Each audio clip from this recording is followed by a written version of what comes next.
यहाँ पर पार्वती जी महादेव जी को वृंदावन ले जाती हैं। अब रास चल रहा था। पार्वती जी महादेव जी से कहती हैं कि आप दूर वृक्ष के नीचे खड़े रहिए, दूर से रास के दर्शन करना। दर्शन ही तो करने हैं, कौन सा रासलीला में आप नृत्य करेंगे। महादेव जी कहते हैं ठीक है। अब यहाँ पर पार्वती जी रासलीला में चली जाती हैं। अब देखिए भगवान से कोई नहीं छुपा। जो सोचते हैं कि भगवान हमें देख नहीं सकते, भगवान सब देखते हैं। आप अच्छा कार्य कर रहे हैं वो भी देख रहे हैं, बुरा कार्य कर रहे हैं वो भी देख रहे हैं। कभी ये मत सोचना कि भगवान हमें नहीं देख रहे, भगवान सब देख रहे हैं। अब यहाँ पर महादेव जी दूर खड़े थे। अब यहाँ पर ठाकुर जी की नजर पड़ती है।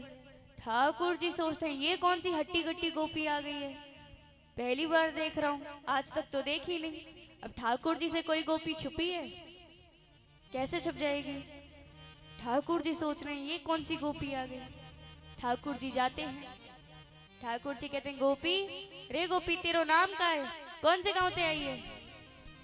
अब महादेव जी को पता था कुछ बोलना नहीं है, महादेव जी शांत है। इतने में ही पार्वती जी आ गई। पार्वती जी कहती हैं कि स्वामी ये मेरे साथ आई है, अभी नई नई आई है, इसे पता नहीं है कि रासलीला में क्या करना है, कैसे क्या करना है। आज ये देखेगी, कल से आप हमारे साथ नृत्य करना प्रारंभ करेगी। ठाकुर जी कहते हैं वो तो ठीक है, परंतु ये कुछ बोल क्यों नहीं रही। पार्वती जी कहती हैं कि स्वामी थोड़ी शर्मीली है ना, तो ज्यादा बोलती नहीं है, बहुत शांत रहती है। इतने में ही महादेव जी के जो लहंगा था उसके नीचे से नाग देवता निकल आते हैं। अब जैसे ही नाग देवता निकले ठाकुर जी सब समझ गए। ठाकुर जी कहते गोपी तू नाम नहीं बताना चाहती, मत बता, मुझे नाम पता लगाना आता है। और तभी ठाकुर जी बंसी बजाना प्रारंभ करते हैं और ऐसी बंसी बजाई, ऐसी बंसी बजाई कि उस बंसी को सुनकर महादेव जी नृत्य करना प्रारंभ कर देते हैं। और जैसे ही नृत्य करना प्रारंभ किया महादेव जी के सर पर से चुन्नी खिसक गई। अब यहाँ पर महादेव जी ठाकुर जी को देखकर मुस्कुरा रहे हैं और ठाकुर जी महादेव जी को देखकर। तभी से वृंदावन में गोपेश्वर महादेव का मंदिर बना है। यदि आज भी आप वृंदावन जाएं तो वहां पर महादेव जी का श्रृंगार ऐसे ही किया जाता है कि मानो किसी गोपी का श्रृंगार कर रहे हैं, क्योंकि महादेव जी वहां पर गोपी बनकर ही गए थे। तो महादेव जी के उस स्वरूप का दर्शन भी आपको वृंदावन में मिल सकता है। इस प्रकार ठाकुर जी ने रास लीला करी। अब यहाँ पर कंस ने अपने सभी सेवकों से, सभी दूतों से कहा हुआ था कि यदि तुम्हें वृंदावन, गोकुल, यहाँ पर कोई अटपटी बात सुनने को मिले तो सबसे पहले मुझे बताना। तभी एक सेवक कहता है कि महाराज, हम लोगों को सुनने में मिला है कि एक 7 वर्ष के बालक ने साक्षात गोवर्धन पर्वत को उठा लिया। कंस समझ जाते हैं। कंस कहते हैं कि ये मेरा काल है। अक्रूर जी को भेजते हैं कि जाइए और मेरे दोनों भांजों को लेकर आइए। अक्रूर जी जाते हैं। शाम का वक्त था, अक्रूर जी नंद महल में हैं। अब ठाकुर जी गैया चराकर लौट रहे थे। ठाकुर जी ने जैसे ही अक्रूर जी को देखा, ठाकुर जी एक बार को उदास हो जाते हैं। ठाकुर जी समझ गए कि मेरी जितनी भी बाल लीलाएं थी, जितनी भी ग्वाल बालों के साथ मस्ती थी, जितना मैंने गोपियों के साथ लीलाएं करी, वो अब खत्म हो जाएंगी। अब मुझे इस सब को छोड़कर जाना होगा। अब देखिए थोड़ी ही देर में एक ऐसा प्रसंग आएगा, उद्धव गोपी संवाद। कहते हैं कि शरीर में हर अंग बहुत महत्वपूर्ण है, परंतु सबसे ज्यादा महत्वपूर्ण है हृदय। यदि हृदय ने काम करना बंद कर दिया तो पूरा शरीर काम करना बंद कर देगा। एक आंख चली गई तो दूसरी है, एक हाथ चला गया तो दूसरा है, परंतु हृदय एक ही है। यदि इसने काम करना बंद कर दिया तो पूरा शरीर काम करना बंद कर देता है। उसी प्रकार उद्धव गोपी संवाद को श्रीमद् भागवत में हृदय कहा गया है।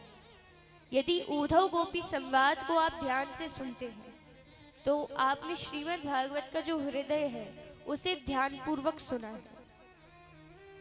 तो थोड़े ही क्षणों में वो संवाद आएगा, तो सभी से विनती है ध्यान पूर्वक कथा सुने। यहाँ पर ठाकुर जी एक बार को उदास हो गए। अक्रूर जी नंद बाबा से कहते हैं कि कंस एक यज्ञ का आयोजन कर रहे हैं, आपके बालकों को बुलाया है, पुरस्कार देना चाहते हैं, तो आप कृपया करके अपने बालकों को भेज दीजिए। अब यशोदा मैया ने सुना। यशोदा मैया कहती हैं ऐसे कैसे भेज दे? कहा था ना कि यशोदा मैया जैसी मैया युगों युगों तक नहीं हुई। ठाकुर जी जब तक गैया चराने जानते थे उसमें भी मैया देखती रहती थी कि कब आएगा कन्हैया, कब आएगा कन्हैया। मैया कहती हैं ऐसे कैसे भेज दे, मैं अपने लाला को ऐसे ही भेज दूं? नंद बाबा कहते हैं कि देखो, बालक कौन सा हमेशा के लिए जा रहे हैं, 2-3 दिन के लिए जा रहे हैं, उसके बाद वापस आ जाएंगे। तुम ज्यादा चिंता मत करो। जैसे कि हम सभी एक गांव में रहते हो और हमारे लिए एक शहर से प्रस्ताव आ जाए कि आपको शहर में जाना है, तो कितने प्रसन्न हो जाते हैं। उस समय मथुरा एक शहर था और वृंदावन एक गांव। तो नंद बाबा कहते हैं कि इसी बहाने मथुरा भी घुमाएंगे। और कौन सा हमेशा के लिए जा रहे हैं, 1-2 दिन में तो वापस ही आ जाना है। अब यहाँ पर यशोदा मैया ठाकुर जी को समझा रही है। यशोदा मैया कहती है कि कृष्ण, तू जब मेरे पास नहीं रहता, पता नहीं मुझे ऐसा क्यों लगता है कि मेरा हृदय किसी ने छीन लिया हो। कृपया करके तू जल्दी आ जाना। मैया कहती है कि कन्हैया, तुझे पता है जब तक तू भोजन नहीं करता मैं भी भोजन नहीं करती। तुझे पता है जब तक मैं तेरा मुख न देख लूं मेरे दिन की शुरुआत नहीं होती। कृपया करके जल्दी वापस आ जाना। तुझे पता है तेरी मैया तेरे बगैर नहीं रह सकती। अब ठाकुर जी को तो सब पता था, परंतु ठाकुर जी झूठ कहते हैं। ठाकुर जी कहते हैं कि मैया मैं जल्दी वापस आ जाऊंगा, क्योंकि ठाकुर जी को पता था कि यदि मैंने यहाँ पर कह दिया कि मैया मैं अब कभी भी वापस नहीं आऊंगा, तो यशोदा मैया इतने कोमल हृदय की थी कि वो वहीं पर अपने प्राण त्याग देती। वो ये सुनकर जीवित नहीं रह पाती। मैया वहीं पर प्राण त्याग देती। मैया इतनी सरल थी। अब यहाँ पर ठाकुर जी और बलराम जी अक्रूर जी के साथ जाने लगे। रास्ते में ही गोपियां मिलती हैं। हो कृष्ण लेते हैं ब्रज से विदाई, कि मैया मोहे याद ना करे, कि मैया मोहे याद ना करे है, कि मैया मोहे याद ना करे। कृष्ण लेते हैं, कृष्ण लेते हैं ब्रज से विदाई, कि मैया मोहे याद ना करे। कृष्ण लेते हैं ब्रज से विदाई, कि मैया मोहे याद ना करे, कि मैया मोहे याद ना करे है, कि मैया मोहे याद ना करे। कृष्ण लेते हैं ब्रज से विदाई,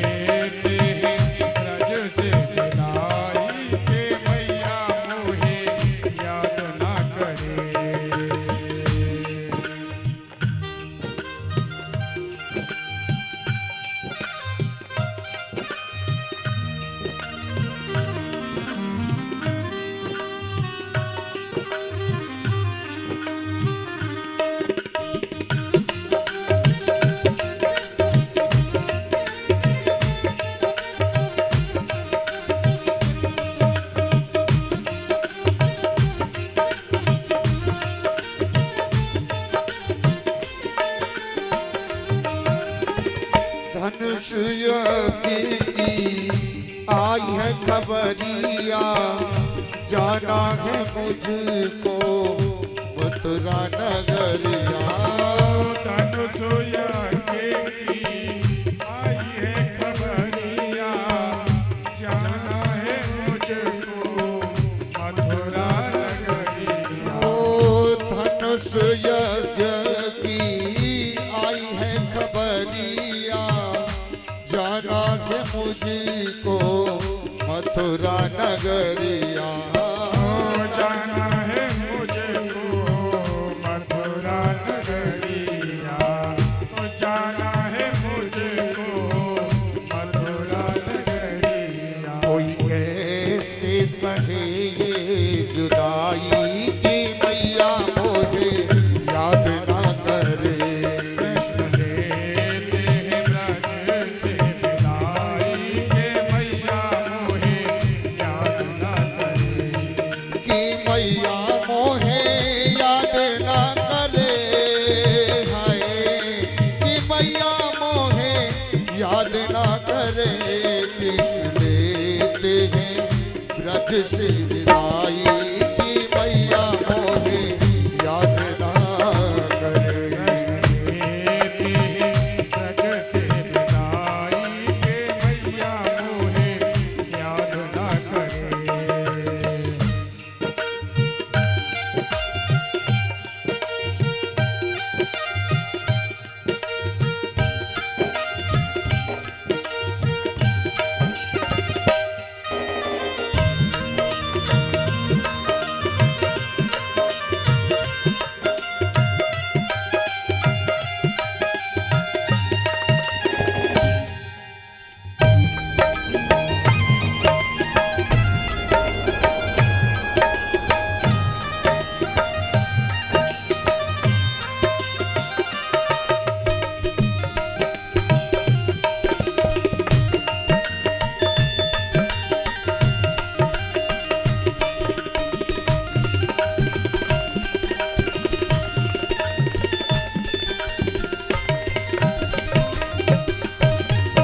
रथ को पकड़ के राधा रोए।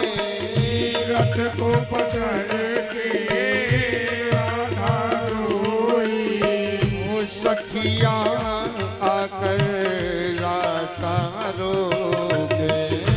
सखिया आकर राधा रोई। ओ सखिया आकर रास्ता रोगे। सखिया आकर रास्ता रोई। गोपी देती है, ओ गोपी देती है रो रो दुआई, कि मैया मोहे याद ना करे।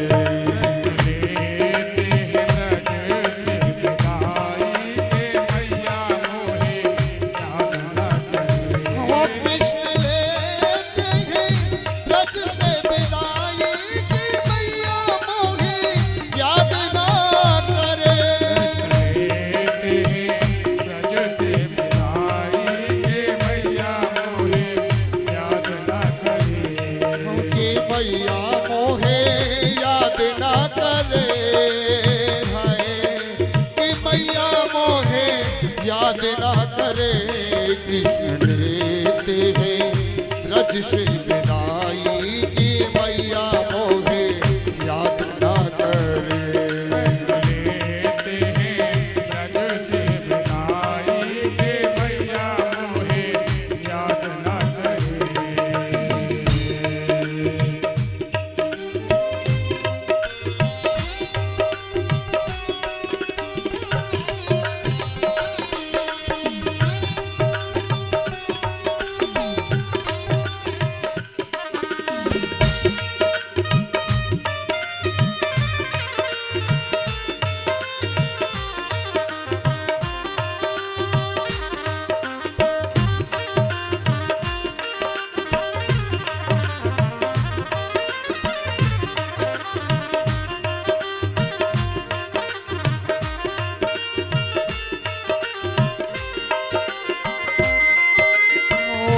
ब्रजवासी सब रोहि रहे हैं।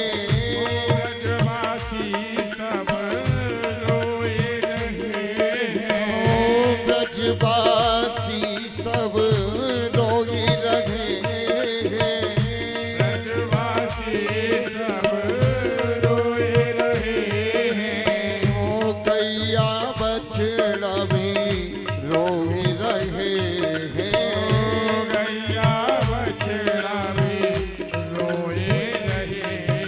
ओ गैया बछड़ा भी रोई रहे हैं। गैया बछड़ा भी रोए रहे हैं। हो अब सही न जाए जुदाई की मैया मोहे याद ना करे।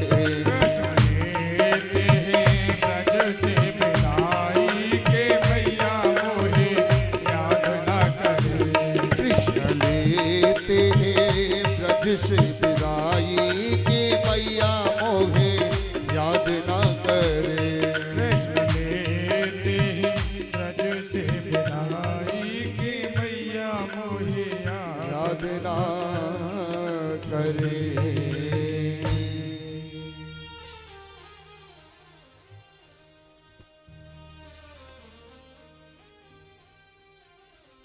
बोलिए कृष्ण कन्हैया लाल की। जय हो।